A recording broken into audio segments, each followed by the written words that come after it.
think I'll start with Kujo. Okay. Yes. Okay. All right. So, thank you very much. I feel that so far, this is how far the Lord has brought us, and this is how democracy, or what democracy has delivered unto us as Ghanaians. We didn't anticipate a parliament of this sort. Not in my life expectancy that I will see a parliament that is hanging of this sort, that will have more or less like who is the majority, who is the minority in parliament. Then there will be a tiebreaker that is an independent candidate. Then again, a minority party that has just gone into a hanging parliament will have the opportunity of nominating a speaker of the House. The whole event filled with drama, tension, legalities, procedural, artistic nature, and then testing the temperament and the pulse of individuals. Got to know that we have come far in our democratic dispensation. But the farness that we have come will be tested by the opportunity that this event has given unto us as a people. One, this is a litmus test for both caucuses. NDC caucus, NPP caucus in Parliament is a litmus test to them. That all the drama and everything that we went through, now the stage is set for us to push the government to deliver on its mandate of security, provision, social amenities, education, social infrastructure, road, freedom to the media, and all this. Did you go through all these processes just to, in quote, as we have it in Ghana here, to mafia the executive arm of government just because it is not your party? Or you went through all that because you felt that indeed you have Ghana at heart, and whatever you did is to engineer a new revolution of leadership in Parliament, whereby executive is on the other side and the legislature is also on the other side, that whatever determination, whatever concrete decision that is made in Parliament will have a far-reaching rippling effect on the generality of the governance structure in Ghana. Did you do it in the parochial interest, in the interest of the political party, or did you do it to the benefit of Ghanaians? So, Ghanaians are sitting back now. We've been given a very fantastic opportunity to watch these two sides of Parliament, these caucuses, to tell us that going forward, when government business starts and deliberations, bills, contracts, agreement, when budgets are presented, policy initiatives are presented, would we have this energy? Would we have this zeal? Would we have this passion and commitment to stay up from 12 midnight to around 11 a.m. to stay up just to elect a Speaker of Parliament, and then to send a strong signal to the other party that, yes, indeed, we also count. And for that matter, whatever you do, you're also supposed to do. Or you just did it for the fact that, yes, we said we have won the elections. You said no. We said we are going to control Parliament. You said you are going to control the executive. So, yes, we are taking charge of the executive. And this is what we are going to do. In quote, we will mafia you. Is that what is going to happen? So, it shouldn't be a total kind of jubilation to the NDC as a caucus in Parliament, but they should sit back and know that Ghanaians, and for that matter, the system has provided them the opportunity to be able to tell us that indeed they are nationalistic, they are patriotic, they are development oriented, and for that matter, they are all inclusive in everything that they do. So for me, Annie, I am glad that I have lived to see this beautiful day. As to the event that unfolded, snatching of ballot boxes, people smashing ballot boxes and ballot papers, all throwing tantrums in Parliament, using unprintable words and all that, we are just testing the temperament of people, the leadership qualities in people. people we have elected them to go to parliament. If you are going to represent us, and in a matter of choosing your leader, you can't do this in a decorum. And I feel that at the long run, Annie, whatever consensus that was met in the Speaker's chamber, minority, or let me say NDC, NPP, together with their chief scribes, the general secretaries, John Boedu, General Mosquito, Esiedun Ketia, whatever consensus was arrived at, for them to have settled on Kingsford Alban Bagbin, for them to have settled on Joe Wise, and for them to have settled on Honorable Esiama. Annie, we could have done this about a week ago, 2 days ago, 3 days ago. We could have done it long ago to have saved all of us. We could have done it. So why was it that a group of people were holding themselves up as minority, a group was saying that we are majority? And for that matter, the threat to another group feels that, hey, if you feel that this is what we want, this is what we are going to do to you. But at the long run, we settled, and the dust has really settled. I am happy. Do you not think that the voter, to a certain extent, punished these politicians?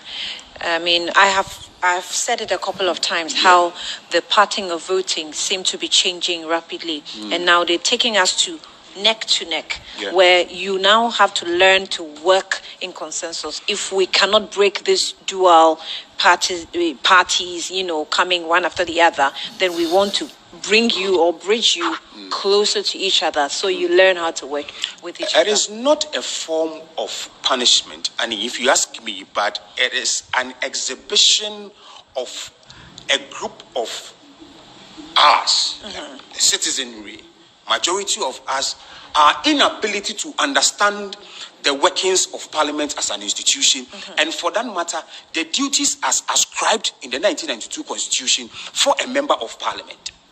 So here lies the case that the indigents of a particular constituency are dependent on the member of Parliament to come and construct that gutter, fix that street light, go and buy a generator for that chips compound. That's not your first duty. Come again? That's not your first duty. That is not your first duty. But then the electorates in most of these constituencies cast their vote depending, looking at these factors, instead of them probably going beyond the constituency and giving a nationalistic eye to the workings of these MPs in the House of Parliament, and by extension, if by the grace of God falls on them, they becoming either ministers or deputy ministers, and their input into the development agenda of Ghana. If the MP doesn't attend outdoorings, if he or she doesn't come for your funeral and even donate, he's not your MP. If he doesn't solidarize with you in any case at all, if you don't see the MP, if you call the MP and probably he's busy and he's not able to call you, and probably over a period of time, so many missed calls, he misses it, he's not your MP. So most of them base the voting pattern on these mechanisms. So if the MP doesn't do that, then it means that he is not there in our interest. So that is why most of them went in and cast their vote to say that you were not there for us.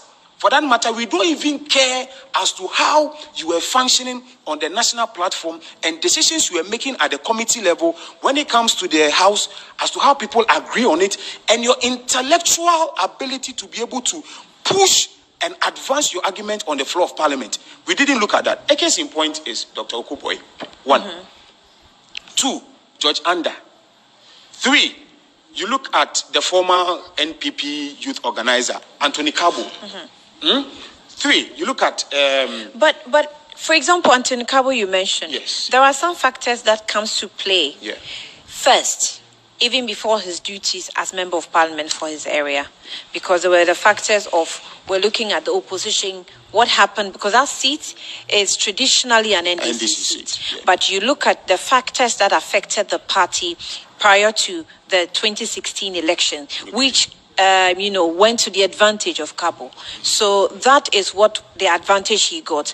And, going forward, I'm sure he was trying to work out those factors to make sure he retained, but it wasn't, that easy for him to. So that cannot necessarily, in fact, he won't fall under that umbrella if you ask me. Well, my talks and my little information is gathered as to those who lost during the primaries,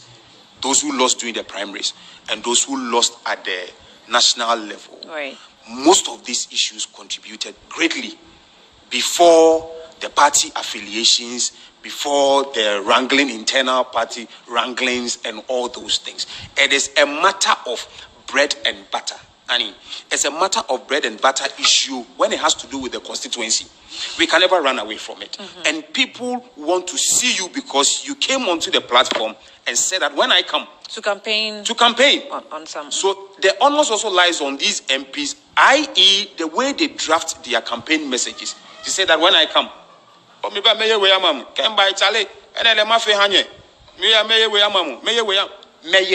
meanwhile, the Constitution doesn't grant you an expenditure administrative power.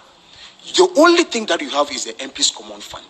And your ability to lobby civil society organizations, community-based organizations, the ministers, and the other international donor partners to come to your constituency, i.e. whether the needs and aspirations of your constituency feeds into their set objectives, they are going to come there to come and help you. But as to you being given a budget, a power of expenditure, an authority of fiscal power to be able to expend this X amount of money, a member of parliament doesn't have that. So where do we want that member of parliament to go and get that money to be able to come and engineer the development that we want? But I also blame them.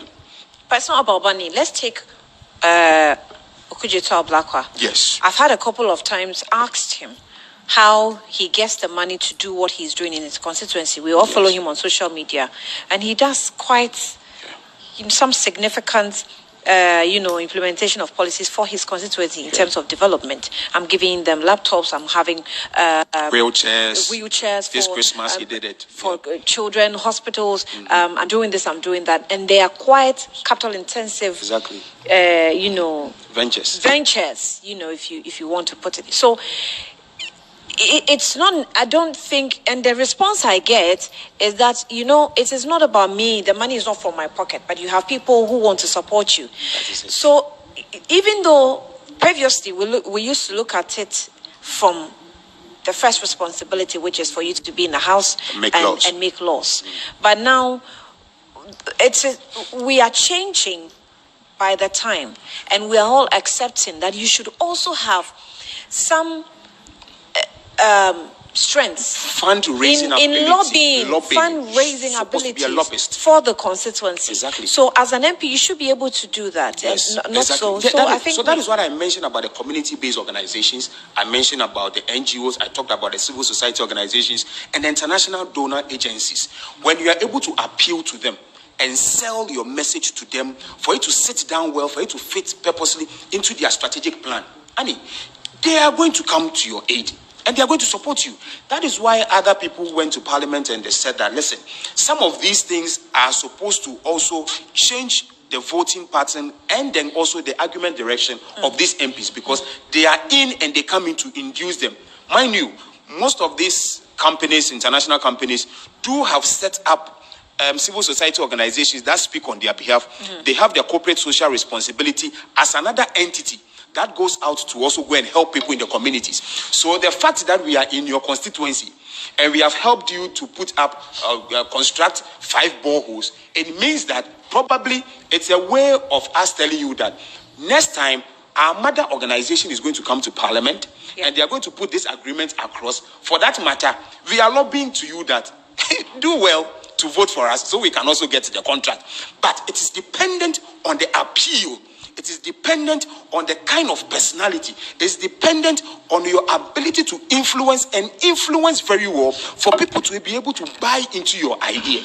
It is not every project that is done at the constituency base that is coming from the pockets of an MP. No. People going in as supporters, people print t-shirts, people do so many things, but it is dependent on you and how you appeal to this group of people for them to come and support you.